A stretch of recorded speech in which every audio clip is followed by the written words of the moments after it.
The ambitious 18-kilometer north to south tunnel road, which aims to slash the traffic woes as far as Bengaluru is concerned, cutting commuting time from 90 minutes to 45 minutes, basically half the amount of time that it would take after the completion of this project. That's going to be costing 18,000 crore rupees. It was the pet initiative of D.K. Shivkumar, the Deputy Chief Minister of the state, who approved this in May.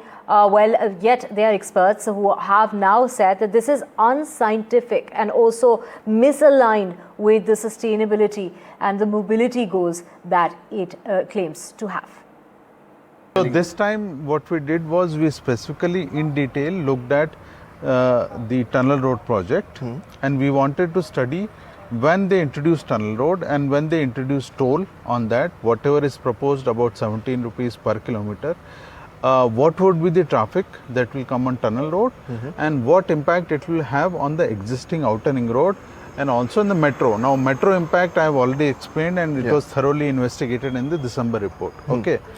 Also we took alternative scenario that suppose in the very positive situation that you don't even charge any toll and keep it free. But at the same time, government has clearly made their intent that it would primarily be cars. Okay. Two-wheelers will not be allowed. Buses cannot use tunnel road because there is no way they can board and alight passengers. So it's of no use to them. Metro is not running inside, and pedestrians and cyclists cannot be used. Okay. So it essentially is for cars. Okay. So in both the scenario, when you charge a toll of 17 rupees per kilometer, which is almost 300 rupees one-way trip, and 600 rupees for a day, going and coming back, you are spending, almost 18,000 to 20,000 rupees per month just to use this tunnel for 2 trips in a day, going to office and coming back. Okay. Even a well-paid IT professional would actually think many times to use such a costly tunnel. Okay. So our simulation result actually says that the actual loading or share of trips or number of vehicles, number of cars that would actually use the tunnel road are so less that it's almost free flowing. Okay. The actual volume compared to the capacity that they will generate, the vehicle capacity, it's so low that the ratio is hardly 0.1. That means the actual volume is hardly 10% of the capacity. So most of the vehicles will continue to remain on the outer ring road, and only a few vehicles will be on the tunnel road according to your study. Okay. Yeah.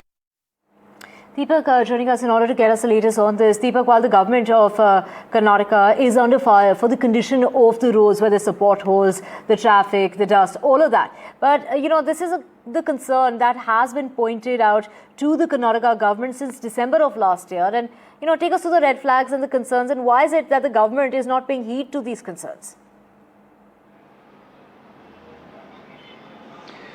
Well, as of now, the tunnel road is being hyped or as being touted by the government, by the Deputy Chief Minister, who is the Minister for Bangalore, as the solution to the problems for the people who commute on the outer ring road. Now, the outer ring road, of course, has been infamous over the last several weeks for various issues, be it potholes, be it traffic jams, or be it, CEOs who have businesses on this stretch of the road who are complaining about these infrastructural issues and, saying that they probably want to move out of this stretch. Now, the government, of course, thinks that the tunnel road is a solution to all of this. Now, here you have the professor who is from the civil engineering department at the Indian Institute of Science. Now, he has been, of course, working with the transport and sustainable mobility for decades now.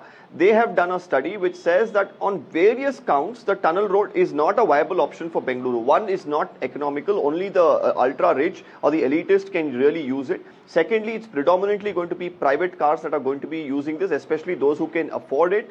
And, buses cannot use it. Cabs hardly can use it because, they cannot really keep making stops wherever a customer wants. Then you don't have bikers or cyclists who can use it. So predominantly, the vehicular volume will continue to remain on the outer ring road. So is this even a viable solution, especially when you're spending nearly 18,000 crores? That is right now the estimate. And when the construction goes on, this could go even higher. So is this the best option? Why weren't experts like this, of course, who've been working in this field for several years, being consulted is another question. A letter was written to the government in the month of December. Now another report has been prepared. This too is going to be handed over to the government. Whether they're going to consider all these aspects is something that remains to be seen, because the Deputy Chief Minister of the government have been very clear that this is a project that will work for Bengaluru. But of course, considering voices like this rationally is probably also the need of the hour.